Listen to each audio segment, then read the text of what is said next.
Madilim,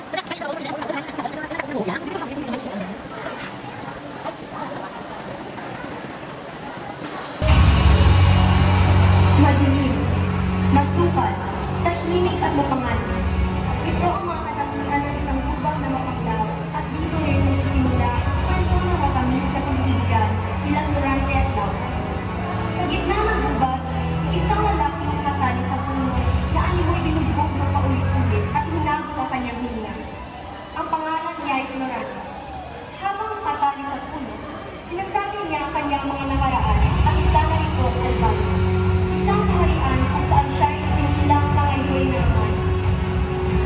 O aking Diyos Ama, nasa iyong awa. Ako'y nananagoy, nakikiusap, humingi ng tulong niyo. Patawarin niyo akong lahat dahil hindi ko nagawang ipagtanggol ang ating kaharian laban sa taksin at walang awang sa Diyos. Tila yata wala na nagmamahal sa akin, napapakait ang aking buhay. Hinakaw niya ang korona ng Hari Eliseo upang magawa niya ang kanyang buhay. Pati si Dugyo Eliseo na aking ama ay kanyang dinamay. Sandaling nananimik si Durante dahil sa sama ng loob, matapos managiging ay muli siyang tumawag sa Panginoon. O aking Diyos Ama, tila yata di mo dinidinig ang aking mga panalangin sa iyo. Hindi ko tuloy maalis sa aking isipan na ayaw niyo na akong tulungan. Kung ganon, paano na ako? Sinong aking malalapitan at makapagpitan ang Diyos mismo ay ayaw na akong tulungan. Paalam na, Alvaro, aking sinilangan. Patawarin mo na lang ako dahil hindi kita may pagtanggol. Paalam na, bayan ko. Paalam rin sa iyo at doon kong malupit, Laura ang taksi. Paalam na sa inyo. Natalala ang iyong mga lupa. Nasaan ang pangako sa pagtaksin? Bakit ngayon ay magpapakasal ka kay George? Biglang bumalik sa gulitan ng binata ang isang bahagi ng mundo. Florante, ang bawat sabihin ka hindi mo kong piling ay katubas ng maraming taon sa akin. Laura, huwag kang mag-alala, giliw ko, Laura. Ang pag-ibig ko sa iyo ay walang baliw. Florante, ito ang magulagla upang makasaya kita. Salamat, mahal kong Laura. Inahalingkulat kita sa magandaan ng mga bulaklak na ito. O Florante, aking minamahal. Ito ang espada mo, itatanggol para sa iyong pagkikidigma. Huwag kang mag-alala, mahal kong Laura. Hindi ako makakahawak sa mga pagkikidigma. Habang nagdudusa si Florante sa gubat, isang gererong morong nagngangalang Alade ang dumating sa gubat na pagod at naghahanap ng pagpapahirahan. O Florida, bakit mo kumipalit sa aking ama? O Florida, aking tadhana. Sa dinami-daming pwedeng umagaw sa iyo ay ang ama ko kami ginagala. Tapos na ang ating pagmamahalan. Ngunit, patuloy na pumapatak ang bawat sandali na itira habang ikay kapiling ko. Siguro ngay, paalam na. Subalit, may iniwan ka pang puwang sa aking puso. Habang si Durante ay pag-akos pa rin sa higera, ay may dalawang leon na sa pagkita mo pa lamang ay parang nakainin ka na nila. Ang dalawang leon na ito ay nasa harap ni Florante, at buti na lamang ay dumating si Alade. Akala niya ito na ang katapusan niya.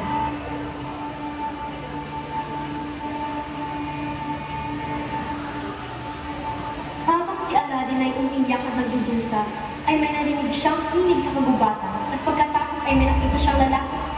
Habang tumatakbo ay tinahawi niya ang mga sagabal sa pamamagitan ng kanyang kalit. Nang makita niya ang matapos, inapansin niyang may nakapalibot sa itong dalawang leon. Siya ay naghanda at binusog ang mga leon. Pagkatapos niyang mapatay ang dalawang leon, ipinakawalan niya si Florante.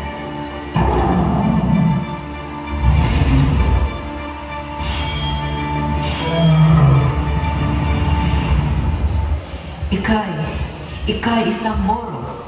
Sino ka? Hindi ako makapaniwalang isang Moro ang magliligtas sa akin. Oo nga, isa akong Moro. Ngunit ako'y may puso at damdamin din. Huwag kang matakot, kaya aking aalagaan muna. Nakikita ko sa iyong pananamit na ikay tagaan ba niya? Ako naman ay isang Persiano. Kahit ang bayan niyo ang away ng aming bayan, ay tinuturing kitang kaibigan.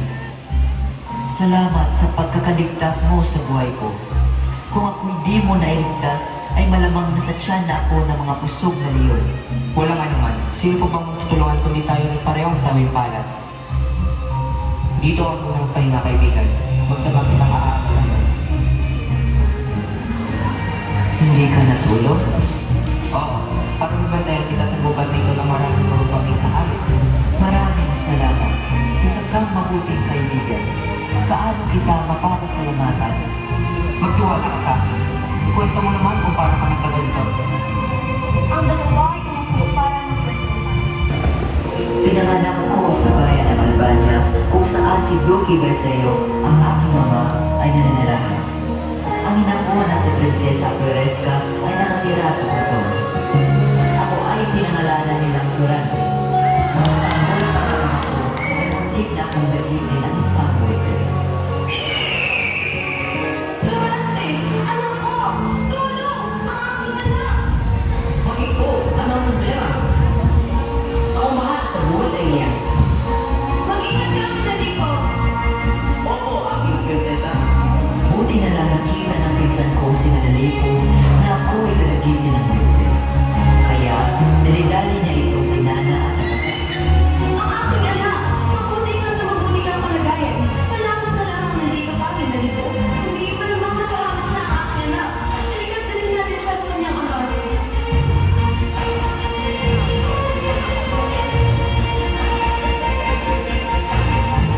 Nang ako'y naging siyam na taong gulang, ay lagi akong nasa burol at dala ang aking panatbuso.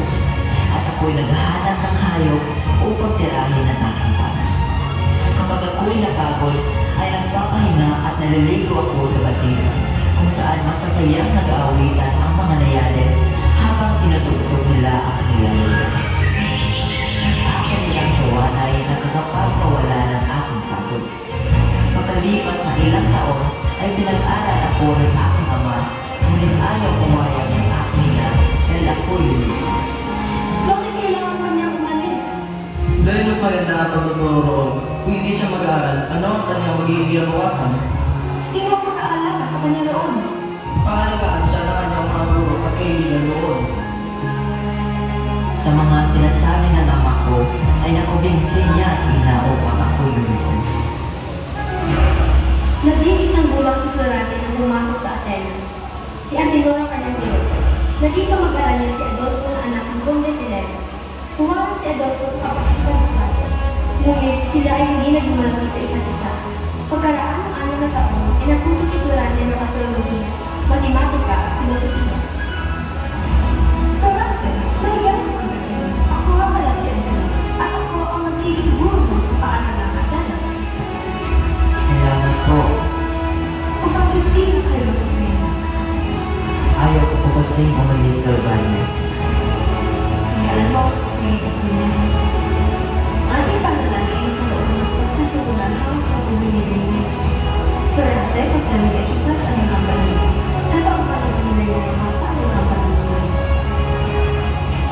Patuloy ang kanilang paghahanda. Lahat ay masaya maliban kay Adolfo. Ako ang dapat si Jose, ngunit nakiisip mo natin. Hindi ba nakikita niya sa Panginoon na ako ang mahusay sa aming dalawa? Darating isang araw mo, Florante. Pagkat ikaw ang lumagaw, makakulihan ko. Isang araw bago kasimulan ang pagtatanghal, si Adolfo ay hindi lalawin ng antok. Laging sumasakisip niya ang malikim na bal sa Florante. Kumanda ka, Florante. Bukas ako maghihiganti.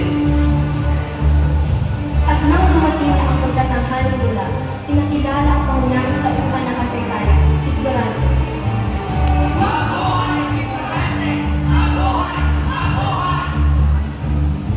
Magpakabusog ka at tuloy, Florante. Ito na ang katapusan mo. Magsisimula na ang ating dula, kaya lahat ay pumalas na. At sa kalagitnaan ng kanilang pagtatanghal, Magpakapag ka na! Tunang iyong kapusan!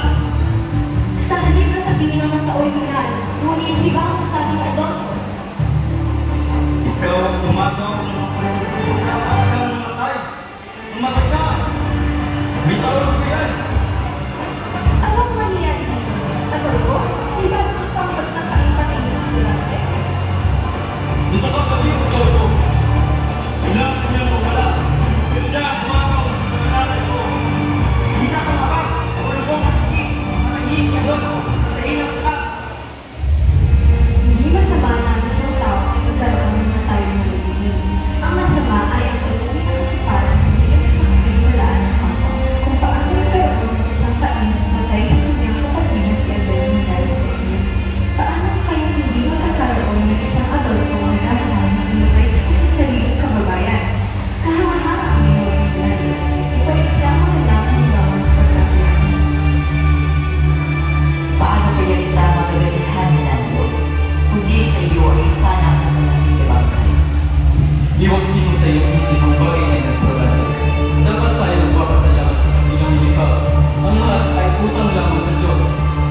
sa mga Duque Disney.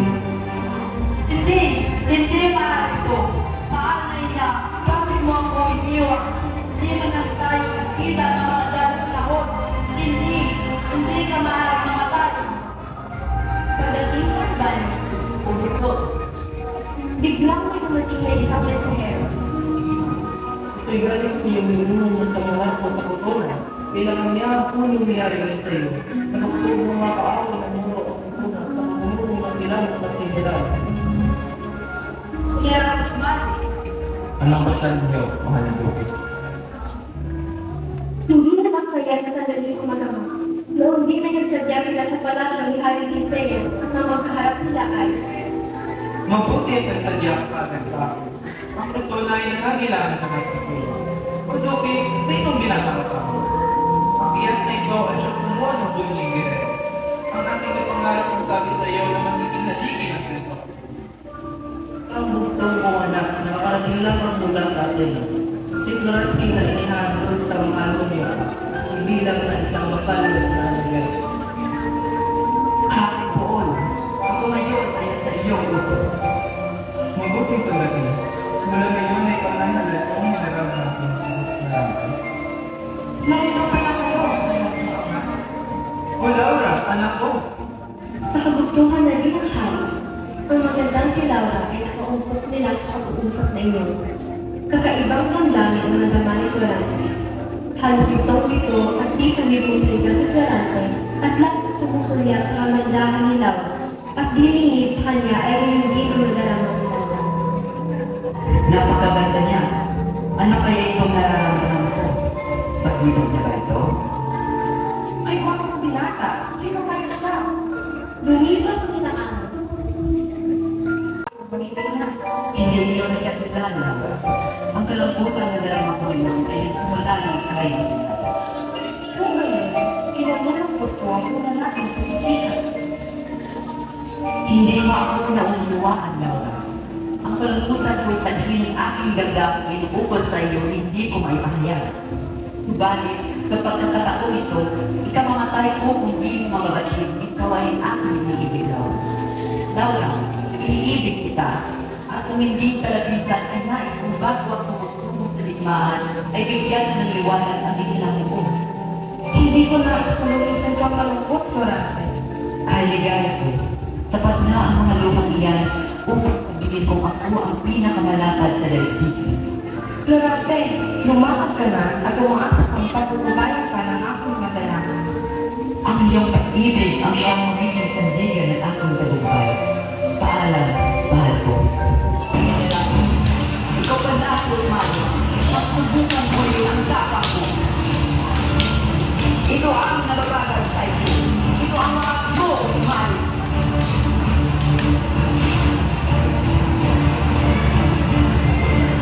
Nagkita ka sa iba. Nagtagumpay tayo, Florante. Sa kilabot ng ginero, Florante. Nagkapi mong bantog na inilala ng mga moro. Ikaw naman, Minando. Kahama-hama ang usapan. Tayo na sa palasyo.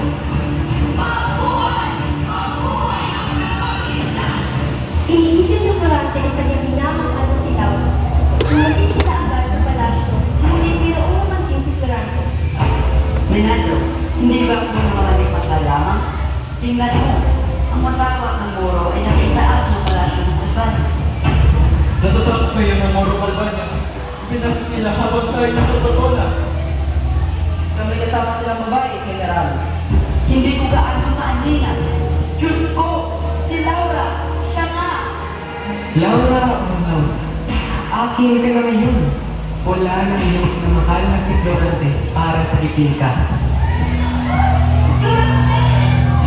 Si Laura ka, Florante. Mamamatay kayong lahat, sinuwan niyo.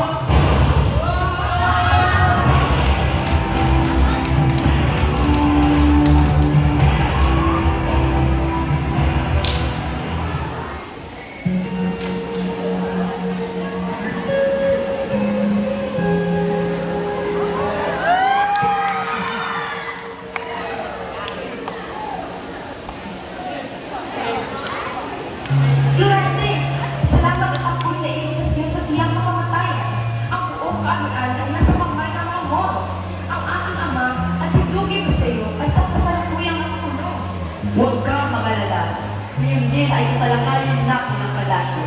Mga kawal, mga kaibigan, tayo'y maganda. Tayo'y lulundog ngayon sa palasyo upang bukuin ang mga koro. Tara na, lulundog tayo.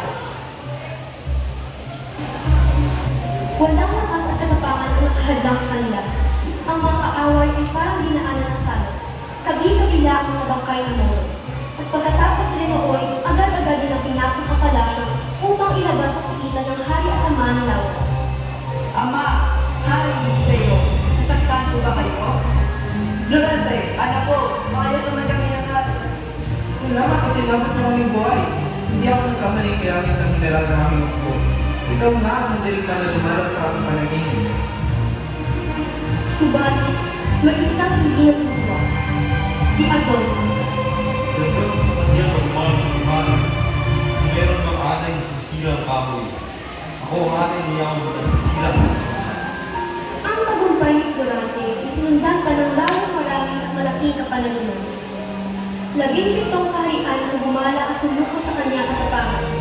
Ilang buwan ng lumipas, muling sinalakay ang Albania. Pumasok ang mga General, may liyang po galing kinaramid siya. Salamat. Ano ang sabi, Florante? Pinauwi ako sa Albania at iwan ko raw sa iyo ang upo. Paalam niya. Nakakapagpatalo ng yata. Hindi nasama mga ko.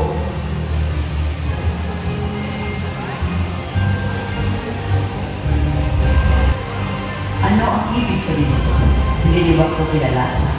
Pinalungkot namin, General. Kung bakit iyan ang pinatuto sa amin ng mga. at sa tatlong ng kanyang pagkamangha ay kinulong siya sa isang madilim na binabuan at dito niya nabatid na Magandang gabi. Inutil lang. Kamusta naman ang iyong kwarto? Maganda. Ano ito? Bakit? Paano? Bakit sa iyo ang sentong ko? Bakit ba? Paano nagawa niya sa sarili mong bayan? Nasaan man ang aking ama? Florante, Florante. Kawawa ka naman at napulog ka sa aking likas. Alam mo, pinugutan ko lang naman ng iyong ama at ang mga lahat dahil hindi sila nararapat at mamuno dito sa Albania. Mga wala. Pagkawalan mo ako ito. Pagkabayaran mo ito at ko. Ngunit hindi ko lubos na maisip kung paano naging hari ang isang buwan. pagkalipas ng 18 araw ay inilabas siya sa kaitan. Subalit, Saan niyo ako dadalhin? Ikaw ay paglago, nakatapos na iyo ay gapos sa daling ng buwan. At kailan ko siya nagkaroon ng kapangyarihang bumatol?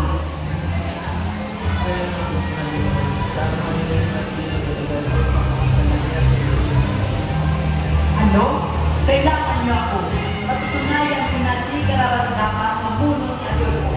At hindi maaari na ipakakasal siya sa mahal ko, Laura. Huli ka na. Wala ka namang magawaan sa sarili ko. Ito lang ang pinapagtas. inilabas na ng pihitan si Florante at idinala siya sa madilim na gubat at iginapos sa puno ng higera. At si Florante ay iniwan sa gubat. Diyos ko, anong uri ng luwitan ng parusak ito? Parang nakikiramay ang paligiran sa kanya. Mistura itong libingan na nang taking marinig ay hindi natibol at bumunting hayop. Isa man ay walang makakadamay sa kanya. Ang kanyang ama ay wala na. Si Menandro ay walang kaalam-alam na naiwan sa Itoria. At si Laura ay nasa kapangyarihan ng malupit na konde. Laura, aking Laura, malupit at kapalaran. Puok nito'y wala kong makitang pag-asa. Lumipat ang magdamag na di halos na malayo ni Florante. Isang pitik man ay di makatulog. Sa kabila ng naghihinang katawan, ipinipilit pa rin makatakas subalit wala siyang magawa. Samantala sa kabilang panig, isang herero pa. Napakadilim ng gubat na ito. Dito muna ako magpapalipas ng pagod. Stop, Lolo! Sino kaya yun? Humihingi ng tulong. Sandali lang. Sa pangalit siya. Sino ka? Ang kasutan mo ay magpapaluwating ng moro. Huwag kang matakot. Ligtas ka na sa pangalit. Oo, isa akong moro ng awal ng iyong lahi. Subalit, ngunit pagkakapang ito'y tawagin ako ng pusang dalahi. Maraming salamat sa pagligtas mo sa akin. Wala naman iyon. Pagpangalit ang pook na ito. Kumanap tayo ng ligtas na pook. Kaibigan, manitiyak ka akong pagkain. Eto, kumain ka na. Alam kong gutom na gutom ka na. Naging malagay ang loob ni Florante sa tirerong Moro. Naubos niya ang tinapay at nakatulog. Huwag kang mag-alala, kaibigan. Babantayan kita magtabang. Sa pangambang baka masila ng mabalos na hayop, binantayan ng Moro si Florante hanggang ito'y magising. Hindi ka natulog? Kay buti mo, hindi ko malaman kung paano kita mapasalamatan. Kaibigan, maaari mo bang sabihin kung bakit nakakalangito ka? Isinalaysay ni Florante ang kanyang buhay mula pagkabata hanggang lumaki, ang mga nangyari sa kanya at kung paano siya nakapunta sa bundok. At tuwing maaalala ko si Laura, ay halos mawalan ng unang bilang. Masalimuot pala ang pinagdaanan ng iyong buhay, Florante. At maraming dumaang sinuungan ko is ang si General Smalis Acme. Nayon sa balita ay siyang tumawag sa tapang ni Edwin. Kung maniwala sa mga balita, sa kanyang totoohan, ay maraming dagdag. At ayon mga sa balita ay walang isimbang mismo. Bigyan mo na tulos ko ang iyong buhay. Hanggang mo naman ang aking kapalaran. Ikaliligaya kong mabatid, kaibigan. Florante, ang halagi na iyong binabanggit na batok sa Persya ay ako. Ikaw? Ako nga ang Florante, si Aladdin, nagtulad ng isang nasawi. Di yata ang harap ko yung kilabot na mandirigma sa Persya. Ang aking naging kasawian ay dahil naman sa aking ama ng Sultan Ali-Adab. Siya ang umaga sa mga si Clerida. Isinalaysay ni Aladdin ang ilang bahagi ng kanyang kahapon kay Florante, pati na rin ang dahilan ng alitan nilang mag-ama. Papakasalan ko dapat ang aking ilog si Clerida. Ngunit ang hindi ko alam, nais din pala ng aking ama ang minamahal kong Clerida. Pagbalik ko galing sa Sanggera, ako'y tinulong ng aking ama. Pinalayan niya ako, subalit hindi ako maaaring bumalik sa Persya, kundi ako'y papatayin. O Florante, mula nang lumisan ka ay nagkaroon na ng gulo sa Albania. Gulo? Anong gulo ang naganap, mahal kong Laura? Sa gitna ng pananabik sa muli nilang pagkikita, ikinuwento ni Laura ang mga nangyari sa Albania habang siya ay nakikipagdigma sa Italia. Ang hindi nakaligtas sa matalas sa pag-ibig ni Aladdin Teka, tila mga lugar na marami pa kayong ninyo. Oo nga, dali, magpapagpapli tayo.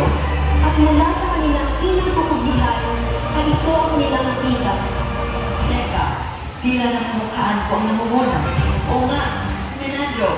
Florante, o kaibigan Florante, akala ko hindi na tayo makikita.